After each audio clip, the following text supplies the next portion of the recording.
En medio del mar, apareció un barco sin nombre, y una voz susurró desde su interior: «Dime tu nombre». ¿Y si la maldición de un barco te ha elegido?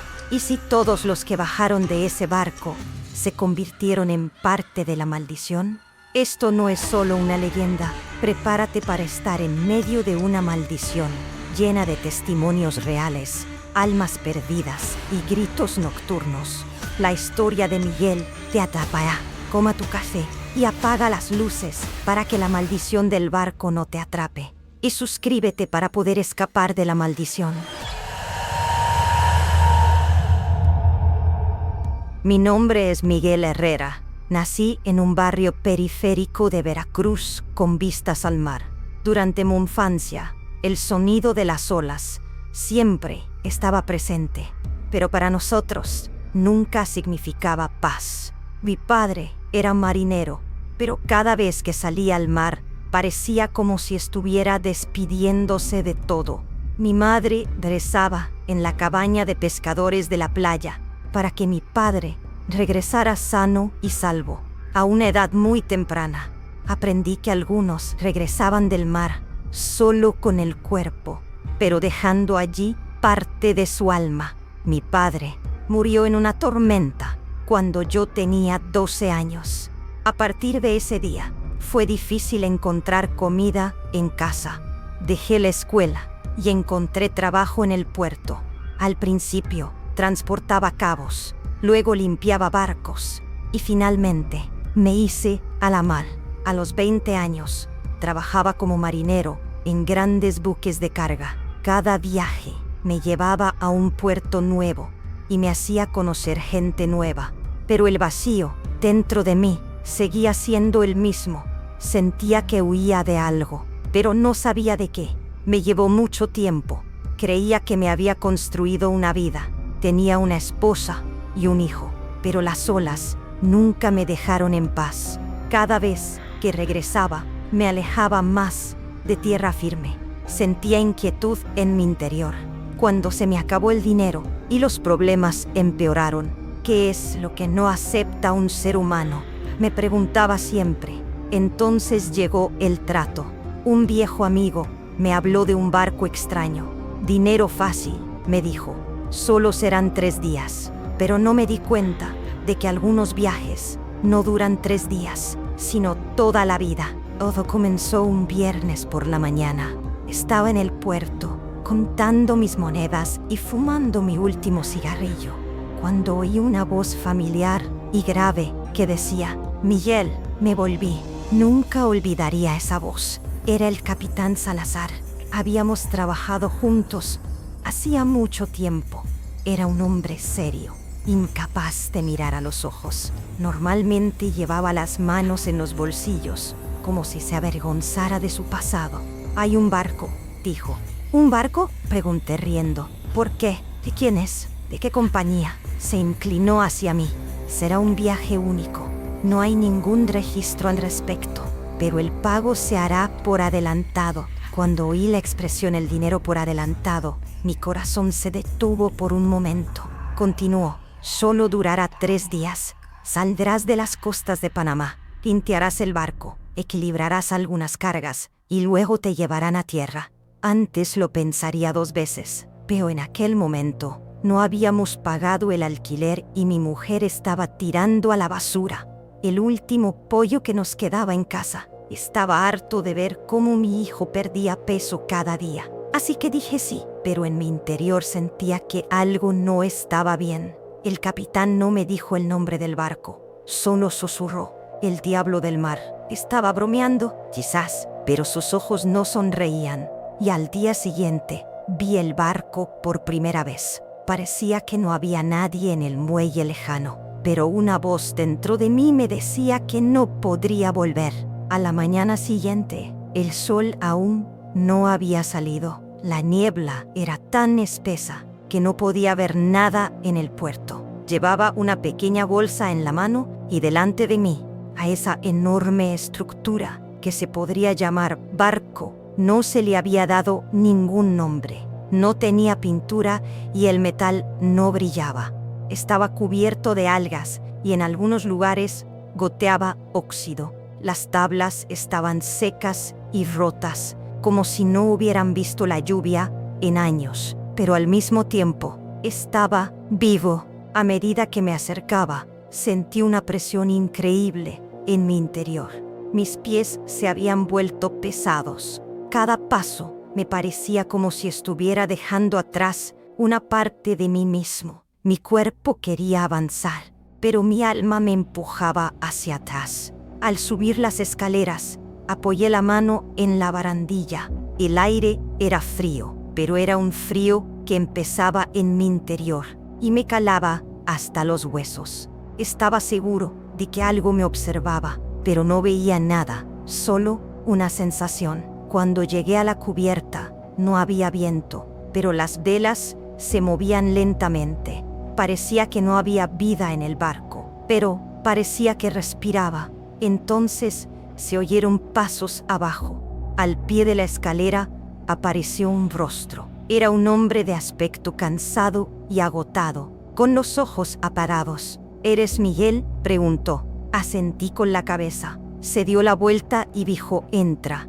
Y todo comenzó en ese momento. Cuando entré, supe que nunca volvería a ser el mismo. Nada más entrar, me golpeó un olor a moho y sal. Los pasillos eran estrechos, las luces tenues y las paredes tenían manchas negras que parecían musgo. El hombre que me llamó para que entrara se llamaba Ernesto. Tenía en el rostro las marcas del servicio militar. Su mirada era muy clara y sus instrucciones precisas. Nadie me había dicho nada, pero sin hablar lo entendimos todo. Allí nadie iba a hacer muchas preguntas.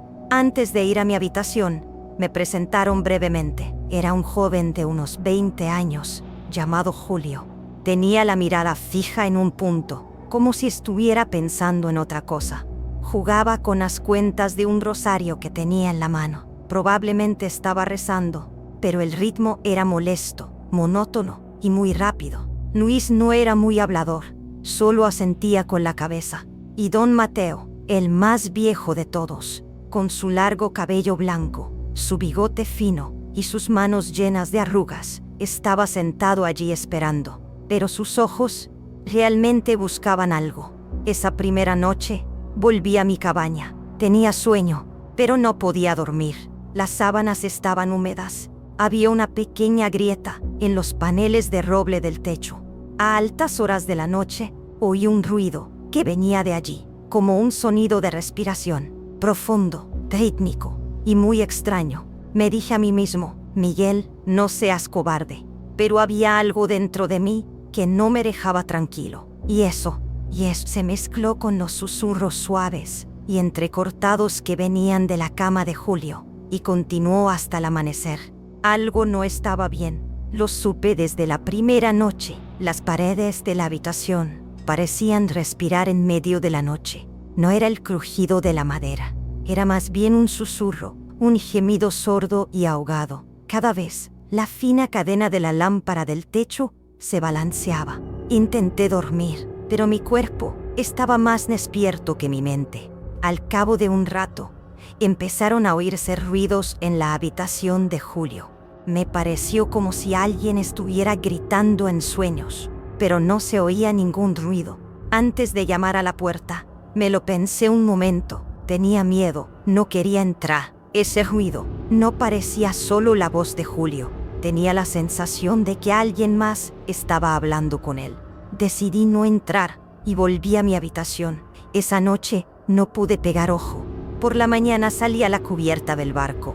El aire era denso, no había viento y el olor a sal era casi insoportable. Allí vi a don Mateo. Estaba apoyado en el mástil, mirando al horizonte. Me acerqué sin decir nada. Durante unos segundos no dijimos nada. Luego, en voz baja, le dije: «Hay algo en este barco, ¿verdad?». No dudó en responder: «Este barco habla, pero casi nadie lo escucha». No entendí lo que quería decir. «Julio no se encuentra bien», le dije. Él asintió lentamente con la cabeza. «A veces, Miguel, el silencio es una advertencia. No todos los barcos hablan, pero algunos lo hacen en voz baja». Se me erizaron los pelos. No podía describir la presión que sentía en mi interior. pero sabía lo que sentía. Esto era más que un simple viaje por el mar. Y a la mañana siguiente, alguien no apareció para desayunar. Era Luis. A la mañana siguiente teníamos que ser 4 en cubierta, pero solo quedáramos 3. Ernesto bebía su café con el ceño fruncido. Julio estaba callado y tenía los ojos cerrados. Don Mateo estaba sentado, como siempre, junto al barril de hierro de la derecha, pero Luis no estaba. Al principio nadie dijo nada. El silencio en el barco decía más que las palabras. Entonces pregunté, ¿dónde está Luis? Ernesto se encogió de hombros. Quizás durmió mucho después de la guardia nocturna, dijo, pero su voz sonaba tensa. Los dos fuimos a su camarote, pero la puerta estaba cerrada. Giré la manija. Estaba cerrada con llave. Estaba cerrada por dentro, lo cual era extraño, pero no se oía ningún ruido.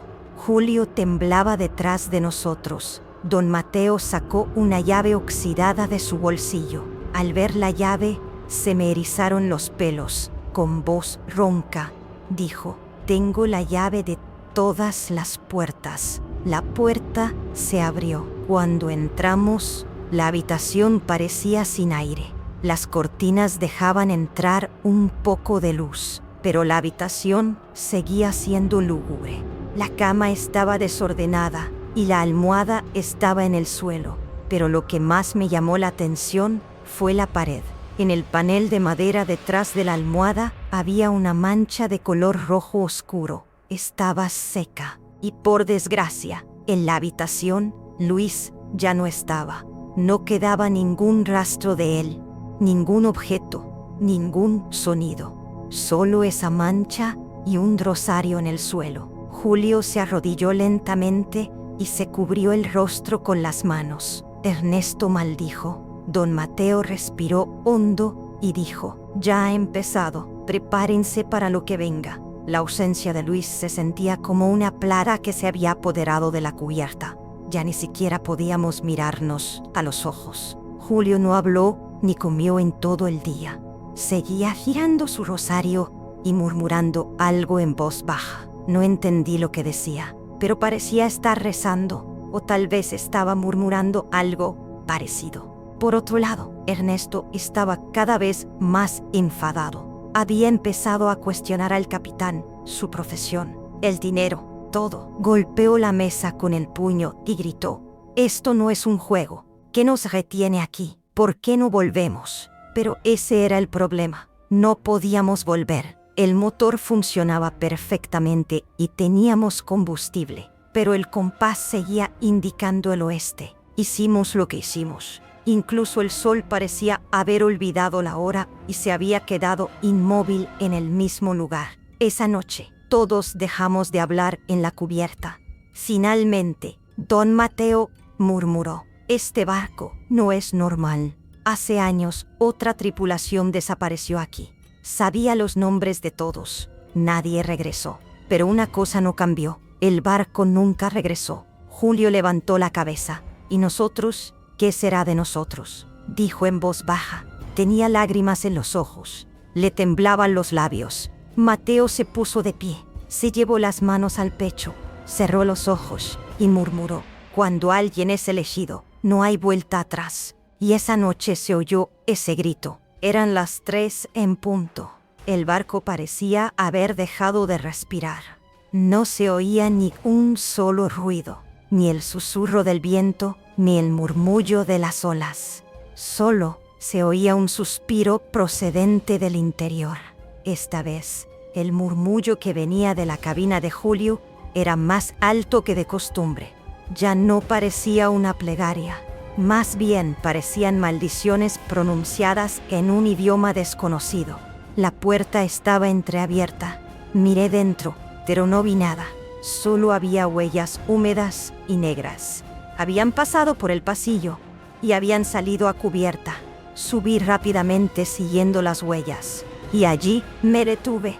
Julio estaba en cubierta, descalzo. Tenía los ojos completamente blancos. A su alrededor había un círculo de sal que hacía las veces de escudo. Hablaba con voz ronca y tenía las manos en alto. Las palabras no eran español, se parecían al latín, pero eran muy antiguas. Don Mateo observaba desde lejos. Ernesto dijo: «Este chico se ha vuelto loco. ¿Qué estás haciendo?» Julio lo miró de repente, pero sus ojos no eran humanos. En esos ojos no había miedo ni optimismo, solo vacío. Luego gritó como si se le fueran a romper los pulmones. «No es humano, no es un ser humano, no es humano». Sopló una ráfaga de viento. El barco se estremeció, las luces parpadearon. Se oyó un sonido parecido al graznido de un cuervo, y entonces se hizo la oscuridad. Después de que Julio gritara, todo se quedó en silencio. Pero no era un silencio tranquilo, más bien parecía el eco de una oscuridad que se extendía desde dentro. El barco comenzó a balancearse ligeramente, y a continuación, un sonido metálico y agudo llenó el aire. El casco del barco parecía estar intentando impedir que algo entrara desde dentro. Las luces comenzaron a apagarse una a una. Primero las de la cubierta, luego las de los pasillos, después las débiles y tenues luces de los camarotes. La última luz que quedaba eran los ojos de don Mateo. Brillaban incluso en la oscuridad, pero ese brillo era una advertencia, no una señal de seguridad. Julio se arrodilló para calmarse. Ernesto cogió un martillo y corrió hacia el motor, pero el motor ya se había detenido. La radio, la brújula y el timón habían dejado de funcionar. El barco ya no seguía su rumbo. El miedo se extendió como un vapor invisible, pero perceptible. Cada respiración era más pesada y cada paso parecía más insignificante. Yo también podía sentir un latido bajo la cubierta de madera bajo mis pies. Lo has oído bien. El barco parecía estar vivo. Tenía un corazón que latía, y ese corazón quería a uno de nosotros. Mateo se adelantó, se puso erguido y carraspeó. «Ahora debo decírselo», respondió con gentileza, «porque el tiempo se acaba. Este barco no es un medio de transporte, es un tribunal. Los acusados somos nosotros». Don Mateo salió al espacio vacío en el centro.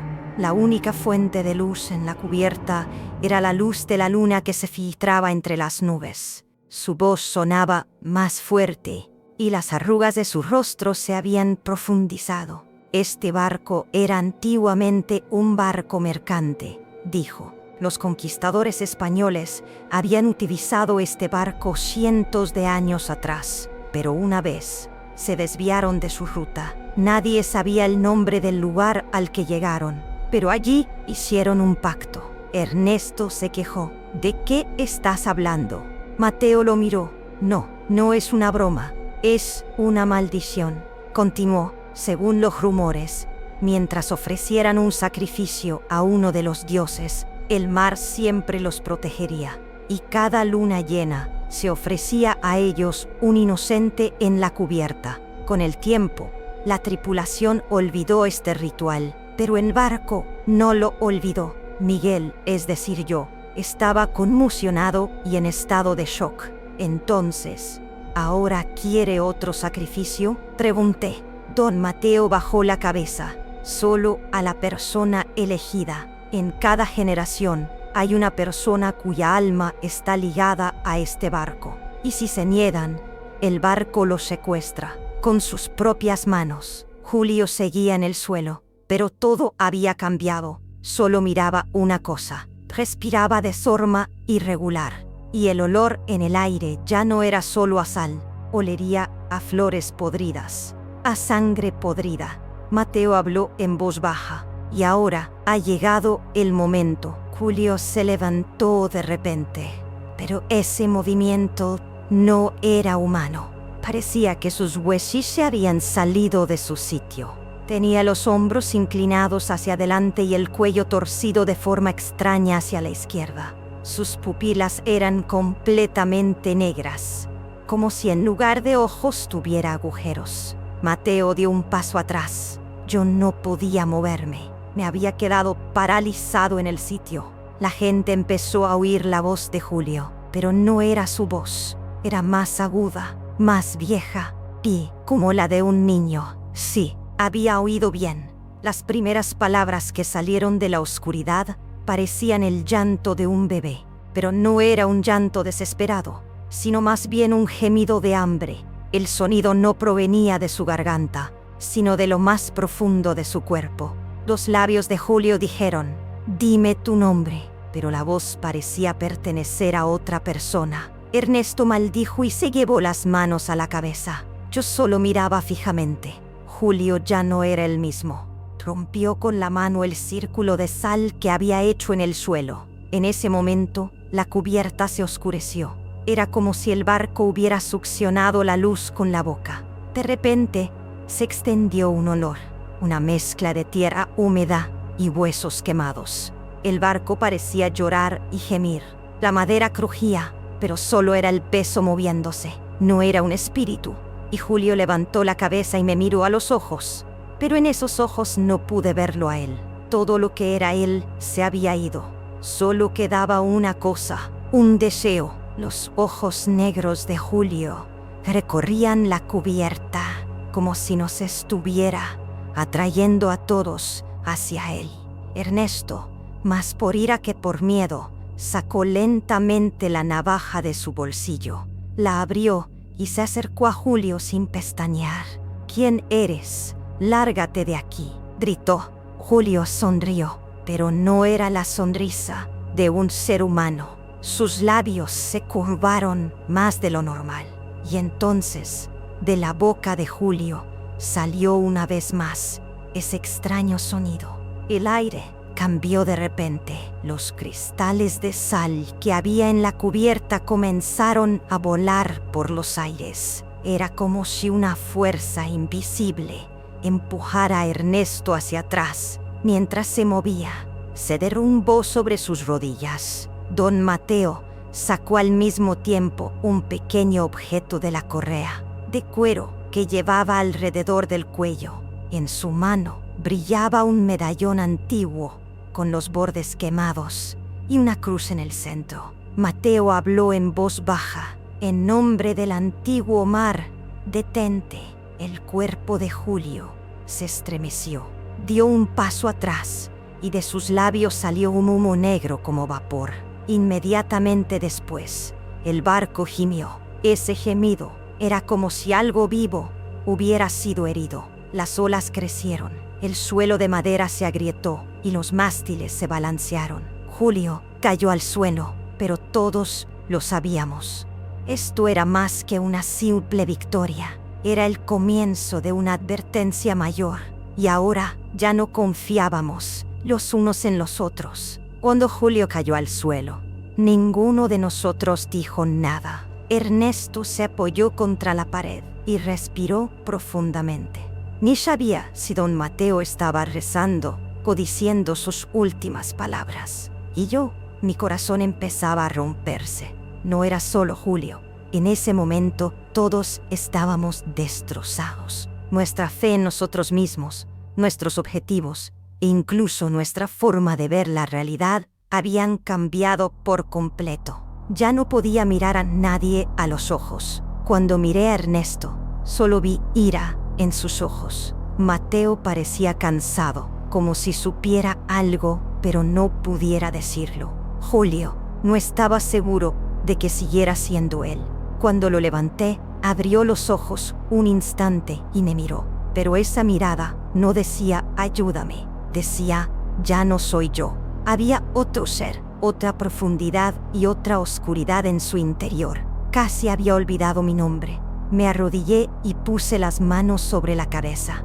Y sentí que algo se rompía dentro de mí. Miguel, ya no era esa persona. Este barco me estaba cambiando. Mi mente estaba confusa. Mi respiración se aceleró. ¿Quién nos dijo que hiciéramos este viaje? ¿Quién era el verdadero responsable del diablo del mar? ¿Y esa maldición era realmente la maldición de Julio? ¿O acaso todos éramos parte de ella? Y de repente, el barco se balanceó, pero esta vez no había tormenta, solo una pausa. un balanceo repentino, inexplicable y contrario a todas las reglas. Todo sucedió en un instante. El motor no hacía ningún ruido, las velas no estaban tensas, solo se sintió una repentina sensación de parada. El agua debajo del barco parecía completamente inmóvil.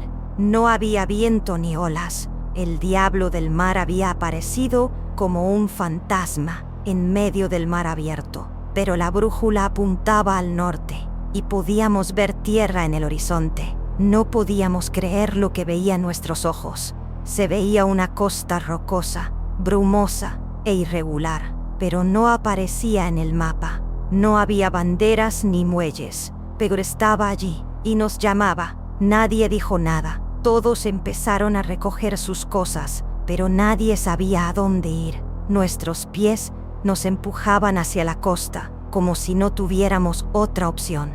Mientras caminaba, miré por última vez hacia la cubierta. La madera estaba húmeda, pero parecía que no había mar. Las amarras estaban sueltas, pero nosotros no las habíamos atado. Cuando llegamos a la orilla, el suelo estaba duro y la tierra no transmitía ninguna sensación de paz. Este lugar, que parecía pertenecer a otra persona, era extrañamente silencioso. No cantaban los pájaros, no había insectos, no soplaba el viento, solo silencio.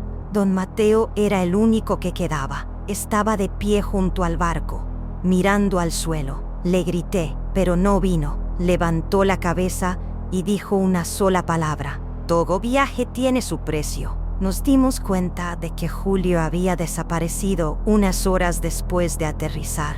No lo veíamos por ningún lado. No había ni rastro de él, ni se oía ni un ruido. Era como si nunca hubiera caminado con nosotros. En ese momento, parecía que nunca hubiera existido. Ernesto soltó un taco, pero con voz apagada. Don Mateo, como siempre, no dijo nada. Finalmente, volvimos a la habitación de Julio. Sobre la cama había un trozo de papel amarillento. Los bordes estaban cubiertos de sal y algunas letras eran muy difíciles de leer, pero las palabras eran claras. Por favor, perdónenme. Este barco ha venido a llevarse mi alma. Mateo tenía razón. Algunas personas solo pueden elegir una vez. Y una vez que eliges, nunca más puedes ser libre. Por favor, mantente alejado de esta costa. Este es el lugar donde viven los sonidos olvidados. Mientras leía la carta, me temblaban las manos. Tenía los ojos llenos de lágrimas, pero no podía llorar porque Julio no se había ido. Creo que estaba en algún lugar del barco. Mateo vino a verme por última vez. Puso su mano sobre mi hombro y en silencio dijo: algunos barcos zarpan. Otros se dejan llevar, pero algunos no recuerdan. Hace 3 años que me fui de esa playa, pero mis manos siguen oliendo a sal. Por mucho jabón que use, por muchas veces que me lave, este olor nunca se va. Al final me di cuenta de que el olor no venía de mi cuerpo, sino de mis recuerdos. No puedo dormir por las noches. Cuando cierro los ojos, veo los ojos oscuros de Julio, mirándome. El viento sigue trayendo a mi habitación los llantos de aquellos niños. Y lo más extraño es que, a pesar de vivir en un pueblo costero, donde no se oye el mar, todas las noches oigo el ruido de las tablas del muelle. No siempre me veo en el espejo. Mis hombros se han encogido un poco más y mi mirada se ha vuelto más distante. Pero lo que más ha cambiado es la voz que hay dentro de mí. Habla como si ya no me perteneciera. Siempre quiere saber algo. ¿Todavía crees que eres libre, Miguel?, me pregunta sin cesar. Algunas mañanas me encuentro agarrado al borde de la cama con las manos. Mis dedos, como si estuvieran tirando de una cuerda, como si algo me dijera que vuelva. No puedo dejar de pensar en las últimas palabras de don Mateo. Algunos barcos recuerdan a las personas. El diablo del mar tampoco olvida. No soy libre, solo estoy lejos. pero las maldiciones no se preocupan por la distancia, y las maldiciones crecen con cada testigo. El otro día hablé con un pescador. Era un hombre mayor. Tenía los ojos nublados y las manos rugosas. Sigue saliendo al mar solo en una pequeña barca. Me miró durante un largo rato sin decir nada. Luego, como si le hablara al viento, susurró: «Tú también diste ese barco, ¿verdad?».